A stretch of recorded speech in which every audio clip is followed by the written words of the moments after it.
Kim here, the Kiwi Health Detective, root cause and lifestyle medicine practitioner. And today I want to talk about something that may be considered a little woo-woo, but I invite you to bear with me. I want to talk about blessing food and why you might wish to consider doing this if you don't do it already. And I want to start by sharing about a man called Masaru Emoto, who was a Japanese man. He's passed over now, but he did many experiments with water. And what he would do is he would take water and say not so nice things to the water, and actually paste words on the jar that said things like hatred or cruelty. So not positive words and feelings. And then he would also take jars where he would say nice things to the water, and he would send love, and he would write on the flasks words like love, gratitude, kindness. And then he would freeze the water and look at the water crystals under the microscope. And what he found was incredible. The water that had been infused with negative thoughts and feelings was dark and murky and looked really horrible. He also did this with different types of music as well. He would play, say, heavy metal music into some water and beautiful Beethoven symphonies into other water. And again, he would notice that the water looked different according to the frequency and the quality of the music. So when he looked at the water that had the negative infusion, then the water was dark and murky. The patterns were very distorted. Whereas when you look at the crystals that were formed out of the water that had words like love and kindness and gratitude and harmony infused into them, they look like the most stunning, beautiful snowflake designs. They were absolutely beautiful, and the color was completely different. They were white and very bright, whereas the water that had been fused with negativity was very dark and murky. So why is this important, and what does this have to do with our food? Well, for many years, scientists have said that we are at least 70% water, and more recently I've heard that figure has now increased to over 90%. We are made up of water. And a lot of food, especially the healthier the food is that we are eating, it also contains a high level of water. Obviously, fruit and veggies and even meat will contain water. And it actually, irrespective of whether there is water, it is still matter. And we can affect matter through our thought and through our feelings.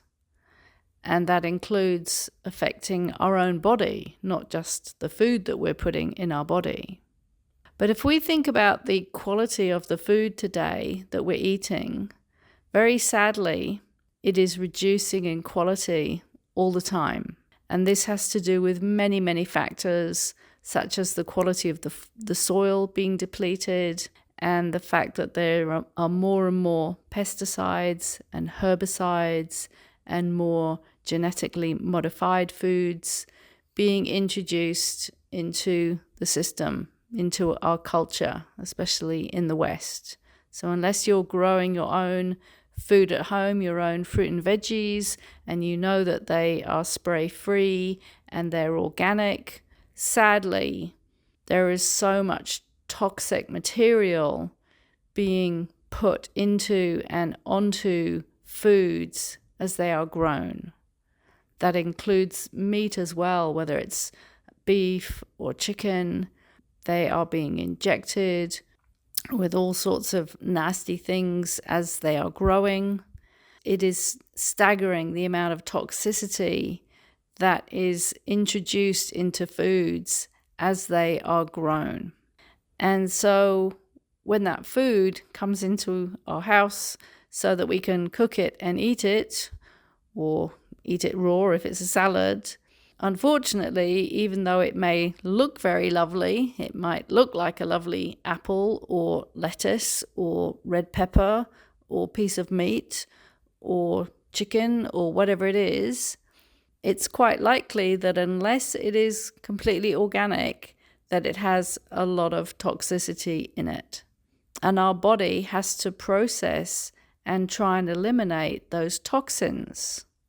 Now, one of the things that we can do that actually really works, I haven't tested this scientifically, but I just know that energetically I can feel the difference, is that we can take a few minutes as we're cooking, and especially before we eat our food, to bless our food.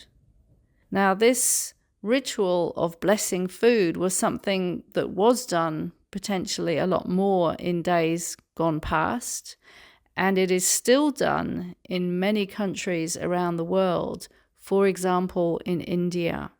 These countries, they have a very, very long-standing tradition of blessing food before eating it, and they simply will not eat their food until it has been blessed, until they have given gratitude for the food. And the really interesting thing about doing some sort of blessing or gratitude ritual before we eat is that we can literally feel energetically the difference if we do it. But you have to do it to experience it. So at the end of this little explanation today, I'm going to lead a short gratitude process to give you an idea of what it feels like. But what happens when we bless our food before we eat it is that we are literally changing or helping to contribute to a better energetic state of that food. And also, we can bless and thank our body for taking in this food and help our body to be able to digest the food better. Now, you may think this sounds completely ridiculous. It may sound very woo-woo, but the thing is, don't diss it until you've tried it. You actually have to try something like this to experience it firsthand, because what I'm talking about is not something intellectual, it's energetic and it's experiential. So it has to be done to be experienced. And I'll just share another story that really underlines the truth of what I'm talking about. Some years ago, and this experiment has been repeated many times, and it's been particularly done in our Qigong circles. One of my colleagues took 2 apples and he placed them on a windowsill. They were very, very similar apples. And for 1 week, to one of the apples, every time he saw the apple or he walked past the apple, he'd said something very negative to the apple. He just was mean and horrible and told the apple that it was ugly, that he didn't like it. A lot of negativity. And to the other apple, he said very positive things. He said loving words, grateful words. So he did one thing to one apple and another thing to the other apple. And the difference in each apple by the end of the week was enormous. The apple that he was saying negative words to was beginning to rot. And the apple that he'd said nice, positive, uplifting words to and sent good feelings to was still as new as it had been the week before. So imagine that this apple is your body. And often we can spend a lot of time being very negative towards ourselves, especially how we feel about how we look, for example, whether we think we're attractive or whether we think we're overweight. We can say lots of negative things towards ourselves. And it's good to remember that that is actually having an effect. We may not realize it, we may not see that effect, but it is actually having an effect. And this Apple experiment clearly showed this, and it has been repeated many times. So back to the food. What we can do is, as we're cooking, we can be giving thanks to our food. And actually, the Hare Krishna, that is one of the things that they do when they actually take a lot of time and make a lot of effort to give thanks to food as they are cooking it. And if you've ever eaten Hare Krishna food, you may notice that it tastes really, really good. And this is part of the reason. It's not the whole reason, obviously, but it is part of the reason. And as I said, this may sound woo-woo because you can't see it, but it's real on an energetic level. So we can give thanks to our food as we're cooking it, but most importantly, once it is cooked, or even if it's not cooked, if it's raw food, just before we start eating it, we just take time to just stop for a moment, to look at the food and to give thanks to everything that has contributed to bringing that food onto the plate that we are about to eat, and to give thanks to our body for processing this food. And this will help our digestive system to process the food better. So to finish with, let me lead you through an example of what blessing your food just before you eat it could sound like. And then maybe that could give you some ideas as to how you could do that for yourself. So here we go. So I give thanks to this food that I am about to eat. I give thanks to all the people that made it possible for this food to be on my plate. I give thanks to the people who grew the fruit and vegetables, who looked after the animals, who harvested all this food, who packaged up all this food. I give thanks to the money that I had to buy this food, or to the person who gave me this food. I give thanks to my body for eating and digesting and processing this food and turning it into nutrients for my body. And very importantly, as you do this gratitude exercise, it's important to tune into how you feel in your heart as you're doing this. Because the heart is where we feel gratitude from. And the heart has a very powerful aura. And it literally can send that good, positive energy into the food. And this is what is going to help turn that food into more positive end results and nutrients inside our body.